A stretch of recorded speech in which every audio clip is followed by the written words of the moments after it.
Risto Siilasmaa, me tehtiin Jyrin kanssa analyysi, kuka on Suomen menestynein startup-sijoittaja, ja se oli First Fellow. Mikä on sun sijoitusten salaisuus? Kyllä mä uskon, että mä olen monissa näistä yrityksistä joskus onnistunut kysymään sen oikean kysymyksen ja ehkä tekemään joitakin oikeita ehdotuksiakin.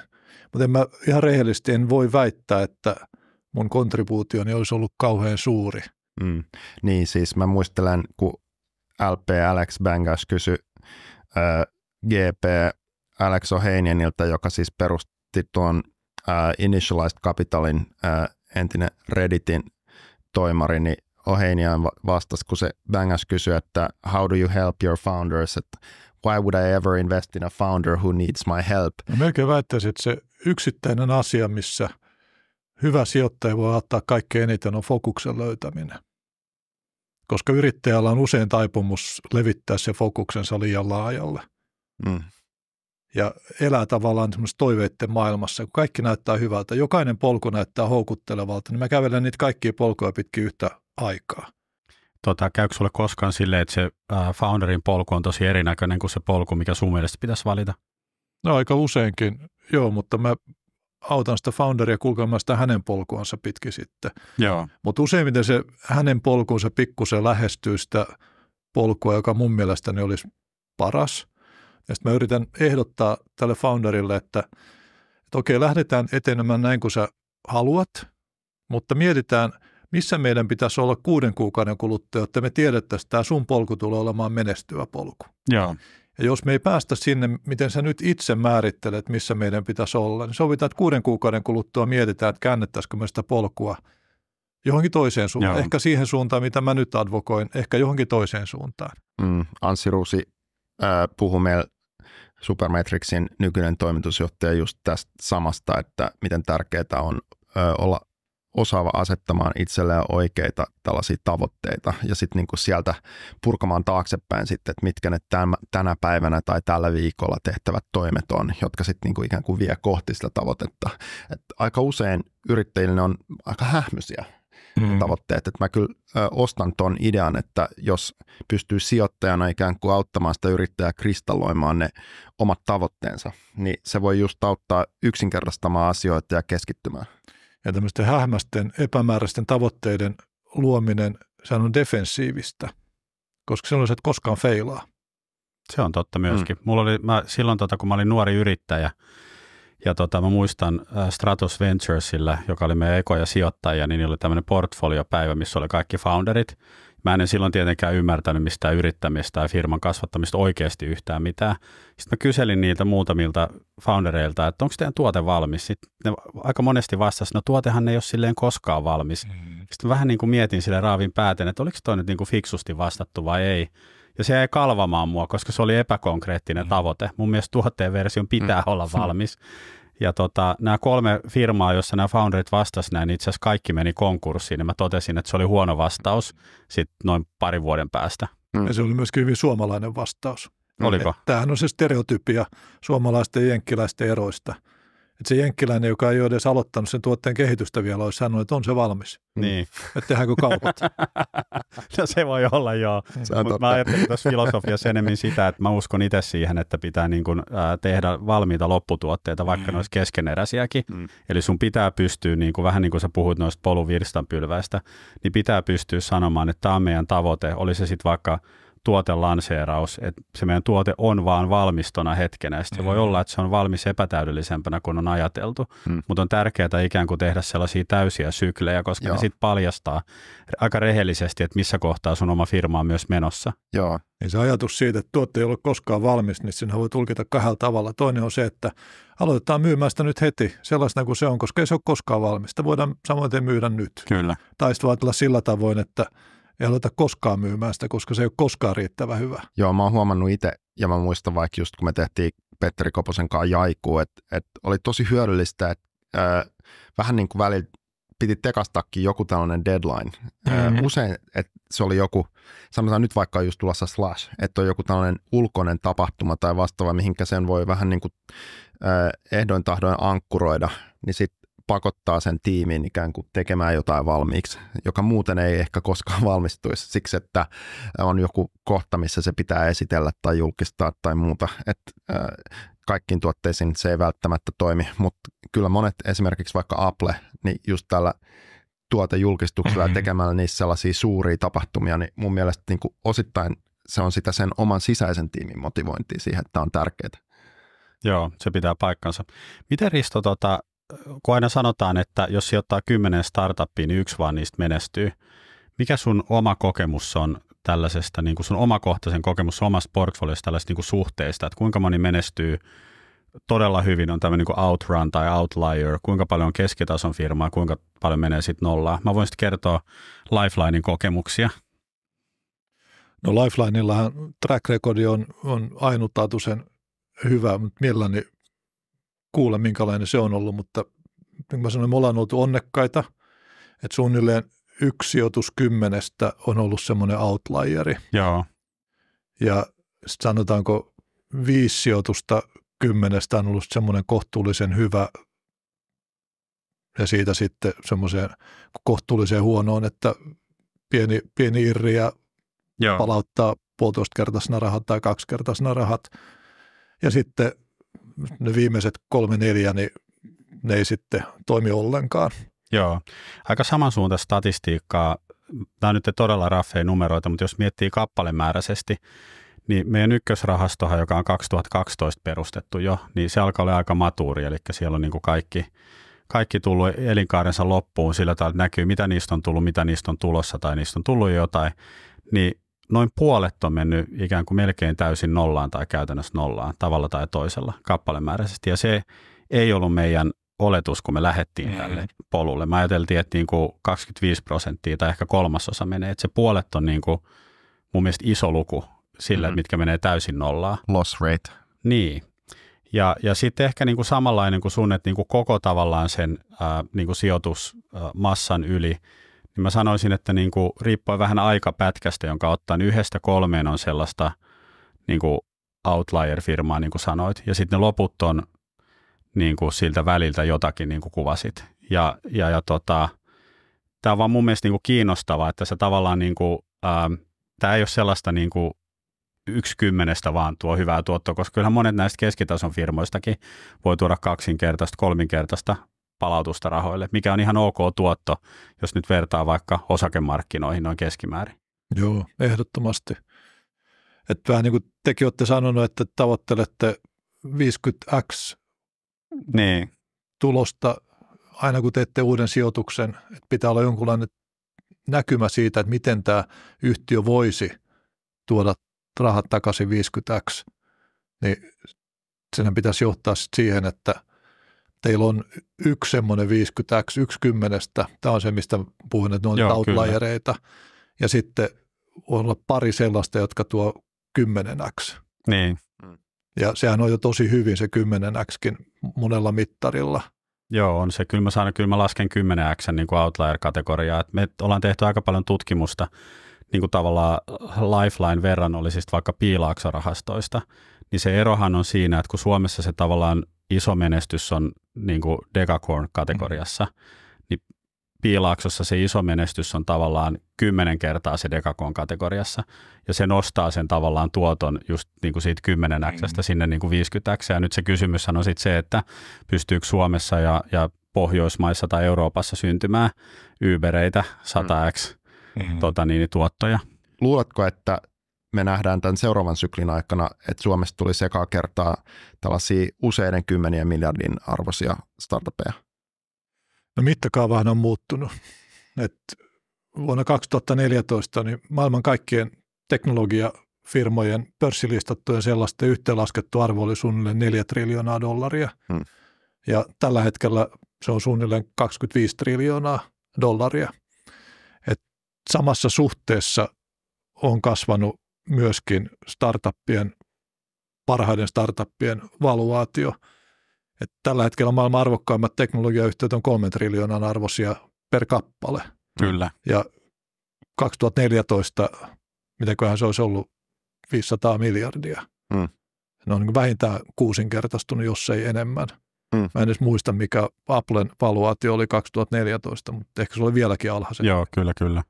Että täytyy muistaa se mittakaava. Samaan aikaan tietenkin suomalaisten startuppien kyvykkyys ja yrittäjien kyvykkyys on noussut. Että kyllä mun mielestä meidän pitäisi päästä siihen, että meiltä löytyisi ainakin enemmän niitä dekakorneja. Se, että löytyykö sitten joku ihan outlieri, niin se on vähän tuuristakin kiinni, koska N on niin pieni, että tilastomatematiikkaa ei auta enää. Joo. Niin just. Me tehtiin semmoista analyysiä myöskin vähän omalla porukalla ja tultiin sellaiseen johtopäätökseen, että oikeastaan ekosysteemistä riippumatta, oli se Israel, Piilaakso, Euroopan ekosysteemit, Lontoo, Berliini, niin yhden unicornin kasvattaminen niin kuin syklin aikana vaatii, että edellisen syklin aikana on tullut 100 miljoonaa late stage fundingia.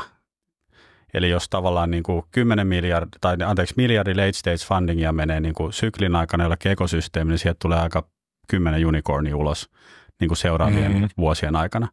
Ja nythän niin kuin Suomessa tällainen niin kuin late stage funding on ollut tämän edellisen syklin aikana jotain ehkä pari miljardin luokkaa, 1,5 miljardin luokkaa, niin sehän tarkoittaisi, niin kuin, että tästä eteenpäin me voitaisiin olettaa, että meille tulisi 10-15 unicorn-firmaa seuraavan 3-5 vuoden aikana. Onko tämä sun mielestä realistinen oletus?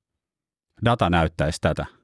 Niin mä en tiedä, onko tuo tilasto sellainen, minkä perusteella voi vetää tätä johtopäätöstä, mutta jos miettii ihan, minkälaisia muutoksia itse on päässyt todistamaan, niin yksi iso muutos on se, että löytyy yhä enemmän sellaisia perustajatiimejä, jotka on tavallaan tehnyt sen saman jutun jo aikaisemmin. Joo. Että on tavallaan 3 perustajatiimiä. On sellaisia, jotka on perustamassa uutta firmaa, joka tekee tavallaan samantyyppisen tuotteen tai ratkaisee saman ongelman, jonka hän menestyksellisesti ratkaissut jo kerran aikaisemmin. Siinä sijoittajan riski on aika pitää pieni. Paikkansa.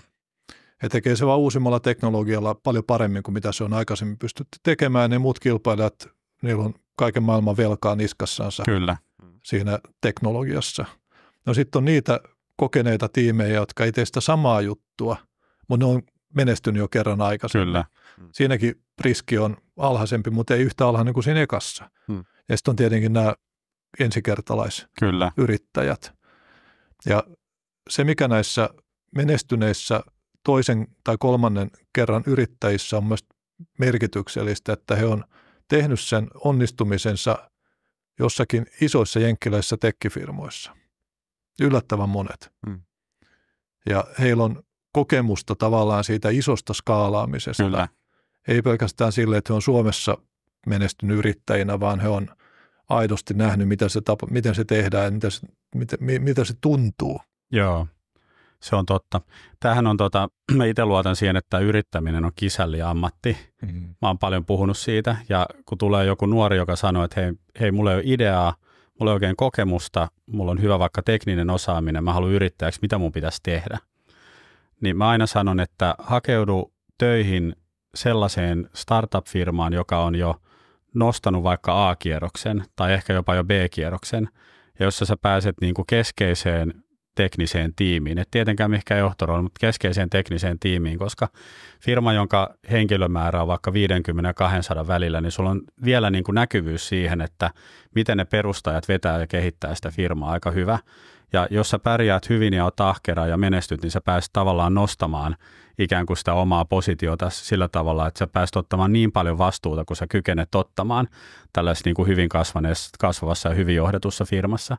Ja tämähän on johtanut aika hauskoihin juttuihin, että esimerkiksi Huuvan perustajista toinen, hänen kanssaan kävin tällaisen keskustelun, ja hän päätyi sitten menemään Varjolle töihin, aluksi tekniseen rooliin, ja sitten sen jälkeen vastasi toinen näistä Villeistä. Ja sitten niin siis ennen Huuvan perustamista. Ennen Huuvan perustamista, joo. Hän meni siis koulusta suoraan töihin Varjolle, sitten hän vastasi yhdestä liiketoiminta-alueesta tai tuotealueesta siellä, ja sitten 3 tai 4 vuoden päästä hän jatkoi sitä mailiketjua, missä me oltiin käyty tätä keskustelua. Ja tätähän on kätevä jatkaa tästä, että nyt mulla on firma-idea. Ja tämä on mun mielestä niin kuin hyvä polku ja oikeasti todella hyvä oppi, tai tällainen niin kuin neuvo, minkä mä oon kokenut, että on hyvä antaa, koska se on kisälliammatti, sä opit siinä. Mä oon antanut ihan samaa neuvoa. Mutta sitten löytyy näitä jälleen outliereita. Totta kai. Muutaman kerran viikossa juttelen jonkun uuden perustajatiimin kanssa jostakin päin maailmaa, ja just pari viikkoa sitten, niin tämmöinen 2 ruotsalaista nuorta kundia, oli 19-20-vuotiaita, noin Y Combinatorissa. Niillä on tietty ihan fiksu tuoteidea, sitten on semmoinen hyvin, hyvin varhainen prototyyppi olemassa, mutta niin briljantteja tyyppejä, että en ole ihan varma, onko koskaan aikaisemmin ollut yhtä vaikuttunut nuorista yrittäjistä kuin näistä 2. Ja tällä hyvin, hyvin varhaisella protolla 2 hengen organisaatiolla, niin ne on nyt nostanut 20 miljoonan rundin. Ja se on vielä vaihtovelkakirjalaina, seifi. Eli siis yrityksen kannalta tai heidän kannalta erittäin edullisilla ehdoilla. Kyllä, erittäin edullisilla. Ne edes saa rekrytoida mahdollisesti 1 ihmisen ensi vuonna. Joo.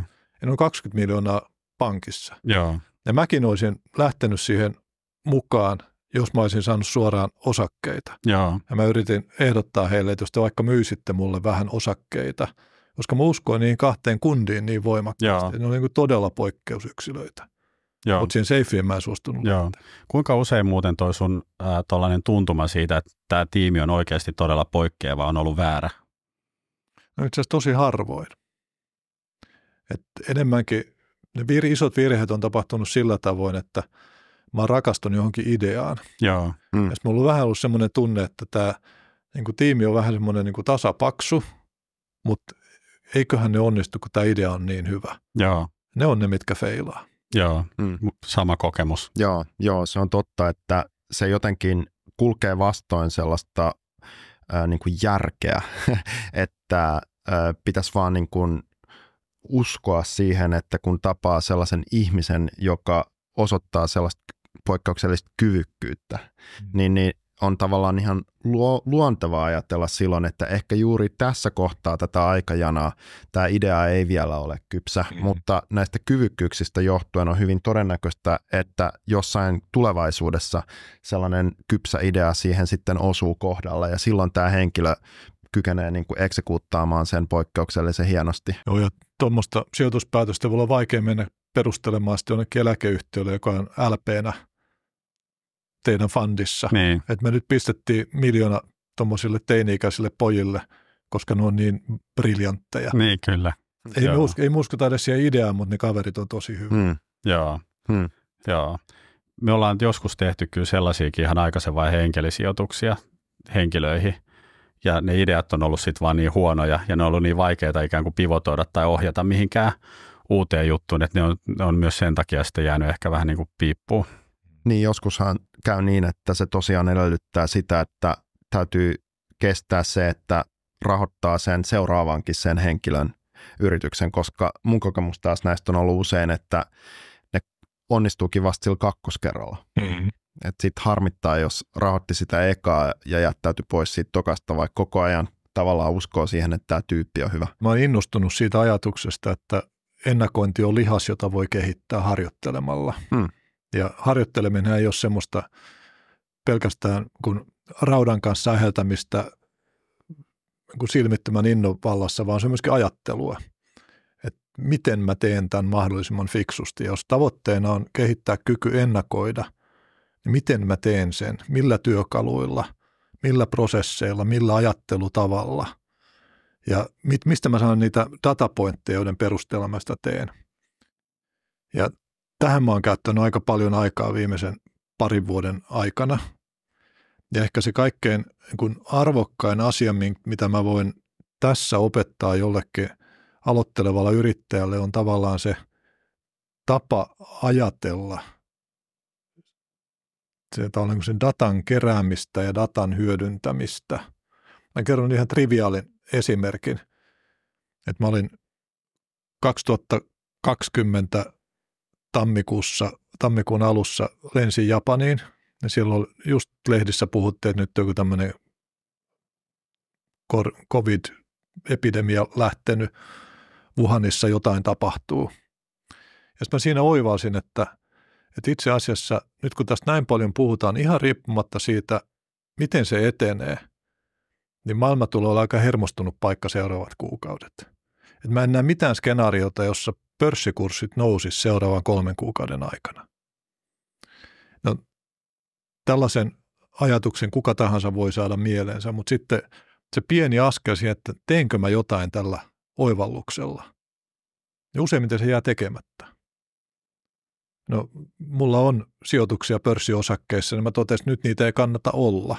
Ja ne kannattaa kaikki myydä pois, koska parhaassakin tapauksessa, jossa ei tule mitään pandemiaa, ne 3 kuukauden kuluttua kurssit on samalla tasolla, koska ne ei nouse näin hermostuneessa tilanteessa. Jolloin mä voin vaan ostaa ne samat osakkeet takaisin ja mä en ole menettänyt mitään. Mutta mikäli tulee pandemia, niin kurssit tulee paljon alas. Ja tämä on triviaali esimerkki siinä mielessä, että rahan tekeminen ei ole se pointti, vaan kun sä observoit jotain ympäröivästä maailmasta, niin mietit sen asian ei pelkästään siihen saakka, että mitä tämä tarkoittaa, mitkä on primääriset, sekundääriset muutokset tämän ilmiön takia, vaan mitä minä voin tehdä, kun mä olen jonkun asian oivaltanut tähän liittyen. Et perustanko yrityksen, arvioinko joidenkin tuotteiden tarpeen merkittävän muutoksen ja jotenkin valmistaudun tai varaudun tai hyödynnän sitä muutosta. Tuo on triviaali esimerkki. Ikääntyminen muuttaa asioita sillä tavalla, että maailmassa on monta maata, jossa aikuisten vaippojen myynti on ylittänyt lasten vaippojen myynnin. No, täysin tämmöinen puolihassu datapointti, mutta on aika paljon bisneksiä, joille tämä on itse asiassa tämmöinen niin kuin jonkunlainen ennakoiva esimerkki siitä muutoksesta, joka tulee heijastumaan heidänkin bisneksensä. Kyllä. Ja tällaisia niin kuin pitkän aikavälin trendejä on valtavasti. Väestön kehitys on yksi niistä vaikuttavimmista, että vaikka YK:n ennuste Kiinan väkiluvun kehityksestä on se, että Kiinan väkiluku tulee puolittumaan tällä vuosisadalla. Jos ajattelet, että siellä tulee olemaan 700 miljoonalle ihmiselle rakennettuja asuntoja, joissa ei asu ketään. Niin. Minkälainen muutos se on? Ja kaikki palvelut, jotka on rakennettu. Ja tietenkin väestön ikääntyminen tulee samaan aikaan. Etelä-Koreassa, jossa syntyvyys on kaikkein alhaisin tällä hetkellä, ja siellä se taso, jolla väestö pysyisi nykyisen suuruisena, on 2,1 lasta per nainen, ja tällä hetkellä se luku on 0,68. Joo. Ja se on niin dramaattisen paljon alla tätä tasapainolukua, että ne muutokset on aivan valtavia. Joo, se on just näin. Mä oon elämässäni tehnyt 2 tollaista isoa päätöstä liittyen näihin. Ja ensimmäinen oli se, kun mä olin ollut 9 kuukautta McKinseyllä konsulttina, ja silloin pankitkin alkoi mennä digitaalisiksi. Ja mulla oli kokemusta lääketeollisuudesta, niin mä ajattelin, että kyllä tämä tiedonkeruun on pakko mennä myös digitaalisiksi. Jos kerta pankitkin muuttuu digitaalisiksi, niin maailman konservatiivisempia alojen siihen aikaan vuonna 2000 oli ikään kuin tämä dotcom-buumi. Aika monet niin kuin yritti kaiken näköistä niin kuin lähinnä kuluttajapuolella, miksei B2B-puolellakin, mutta sillä puolella ei niin kuin ollut ketään. Ja silloin se mun triggeri oli se, että hei, tähän pitää niin kuin perustaa firma, että tämä on niin kuin 50 miljardin markkina ja jotain siellä varmasti tapahtuu. Ja toinen oli itse asiassa vähän niin kuin Lifelinein perustaminen, eli silloin 2010 meillä oli Petteri Koposen kanssa, itse asiassa me haluttiin perustaa startup-firma eikä mitään sijoitusyhtiötä. Ja sitten me vaan jotenkin niin kuin observoitiin, että näitä niin kuin toisen kerran yrittäjiä, mistä Risto kuvasit aikaisemmin, niitä alkoi olla Suomessa ja miksei Euroopassakin niin kuin ensimmäistä kertaa. Ja jollain tavalla me vaan niin kuin huomattiin, meidän ensimmäinen pitch deckin slide oli silleen, että nyt alkaa yrittäjyyden renesanssi. Ja tämä oli se niin kuin juttu, mitä me silloin ekaa kertaa Suomessakin poliitikot ja Euroopassa alkoi puhua, että pitäisi olla niin kuin kasvufirmoja, siis 2009-2010. Jotenkin me ajateltiin, että tämä on niin kuin hyvä hetki itse asiassa ryhtyä niin kuin sijoittajaksi. Olisi varmaan ollut hyvä hetki ryhtyä yrittäjäksi, mutta jotenkin kun me oltu jo yrittäjiä, niin me koettiin, että se sijoittajana oleminen olisi ehkä niin kuin intellektuaalisesti kiinnostavampaa. Yrittäjiä tekin olette. No se pitää paikkansa. Se pitää kyllä paikkansa, että se niin kuin rahastomanageri on pahoin titteli, mitä voi antaa. No kiinnostaa, että miten te molemmat nyt näette tilanteen, että jos 2020 kannatti myydä kaikki osakkeet ja 2009 kannatti perustaa VC-firma, niin mitä kannattaa tehdä vuonna 2024 tai 2025 vaihteessa? Mun mielestä kaikkein merkittävin yksittäinen trendi, joka meidän maailmaan vaikuttaa, on tämä teknologian arvonluontipotentiaali. Että jos sen viimeisen 10 vuoden aikana, niin kuin aikaisemmin totesin, niin teknologiayritysten arvo on kasvanut vähän yli 400%. Samaan aikaan kaikkien muiden toimialojen pörssilistattujen yhtiöiden arvonkehitys on ollut noin 43%, eli 1/10. Ja tämä on tietenkin ollut kiihtyvä tämä kehitys. Että jos nyt arvioitaisiin, että se tämänhetkinen kulmakerroin jatkuisi, niin teknologiayhtiöiden arvonkehitys seuraavan 10 vuoden aikana olisi niin tähtitieteellinen, että maailman talous ei olisi enää tunnistettavissa. Mutta jos otetaan se kagrikasvu viimeiset 10 vuodelta, joka on paljon alhaisempi kuin mikä se nyt viime vuosina on ollut, niin tulisi $64 triljoonaa uutta arvoa teknologian kautta. Ja tämä arvohan on ikään kuin proksi sille hyödylle, joka siitä teknologiasta on kaikilla muilla toimialoilla ja kuluttajien elämässä. Ja tämä on semmoinen megatrendi, jota kyllä kannattaa miettiä, kun hakee työpaikkaa, miettii opiskelupaikkaa, miettii missä asuu, miettii mihin sijoittaa, niin tätä suurempaa arvonluonnin megatrendiä ei löydy. Ja se vaikuttaa meidän kaikkien elämään. Se näkee vaikka siinä, kuinka tällä hetkellä tavallaan talouksia aseistetaan teknologian takia, tämä Yhdysvaltain ja Kiinan välinen kiista. Sitten eurooppalaiset taloudet joutuu miettimään, miten me puolustaudutaan, kun toiset aseistaa. Ja sitten aletaan miettiä supply chainien muuttamista, friendshoring ja nearshoring, ja tulee sellaisia ilmiöitä, jotka on tavallaan seurauksia tästä teknologian arvonluonnin valtavasta määrästä ja suuruudesta. Näetkö, että se arvonluontitrendi tulee jatkumaan vai onko jotain ulkoisia tekijöitä, jotka mahdollisesti tulee horjuttaa sitä? Se on erittäin hyvä kysymys, koska se kaikkein turhauttavin asia näissä pitkän aikavälin trendeissä ja ihmisten reaktiossa niihin on se, että me ei kysytä tuota kysymystä. Me ei kysytä, tiedänkö minä jotain voimaa, joka vaikuttaa tähän kehityskulkuun. Ja jos minä en tiedä, niin entäpä jos olettaisin, että se jatkuu nykyisellään? Ja mitä siitä seuraisi, jos se jatkuu nykyisellään? Et ihan vaikka tämä Suomen kestävyysvaje, niin siitä olisi pitänyt vielä voimallisemmin kysyä tämä sama kysymys ja sitten tehdä jotain.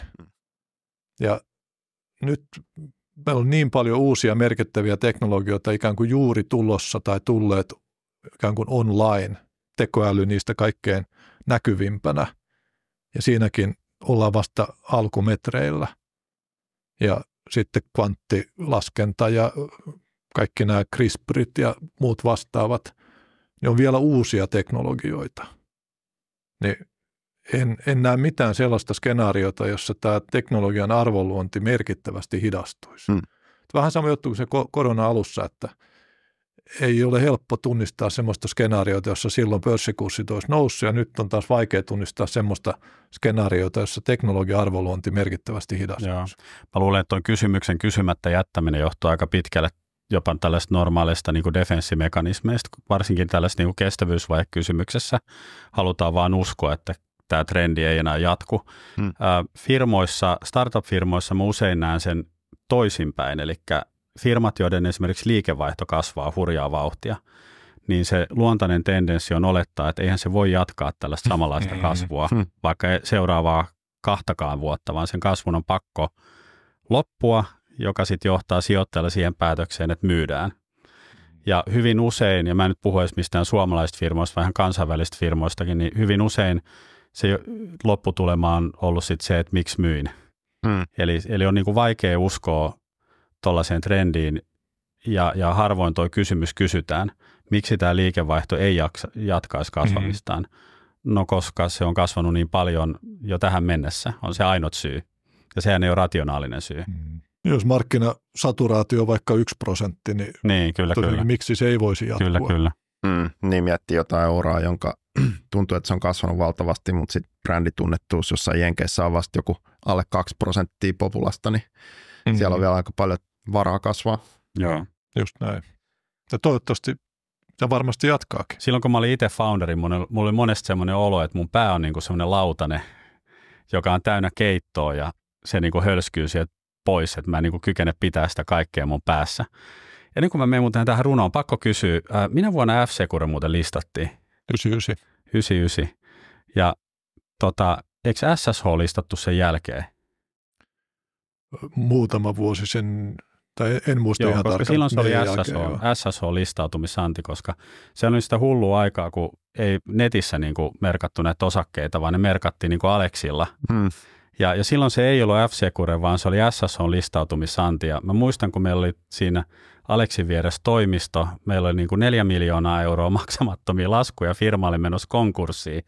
Sitten mä kattelin sieltä siihen Alexille ja totesin, että mikä ihme toi lastenvaunu ja jono, joka kiemurtelee 3 sekä sepän patsasta. Ja sitten joku sanoi, että siellä on SSH-listautumisanti, että ihmiset jonottaa sinne. Mä kattelin silleen, että on tää kyllä hullu maailma, että toisilla menee hyvin ja toisilla ei.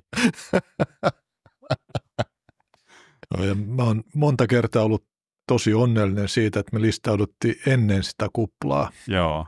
Koska jos me oltaisiin listauduttu 3 kuukautta myöhemmin, niin tosi moni ihminen olisi menettänyt paljon rahaa meidän osakkeisiin, koska se kiima oli niin valtava, että siinä ei järjellä ollut enää tilaa ollenkaan. Ei, no sitä ja hintaahan sä et itse olisi voinut kontrolloida, niin. Että se pitää niin kuin muistaa. Niin me itse asiassa tammikuussa varmaan ainoana pörssiyhtiönä Suomessa koskaan laitettiin pörssitiedot ulos, jossa todettiin, että management views our current share price as very challenging. Joo. Ja tällaista ei niin kuin johto saisi koskaan tehdä.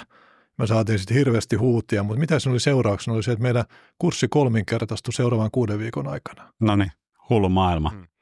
Tässä on vähän tätä tuuriteemaakin, mistä sä Risto puhuit. Laita päähäs lautanen täyteen rokkaa. Ei saisi rokka läikköä, vaikka lintusilmään nokkaa. Vala jalkas betoniin, betonitossut peittää. Juosta pitäisi 100, vaikka jalkaa ei voi heittää. Tätä elo yrittäjän, kun mahdoton pitää koittaa, vaan jos vielä tuuri käy, saattaa arpa voittaa. Nyt kaikki listautumaan.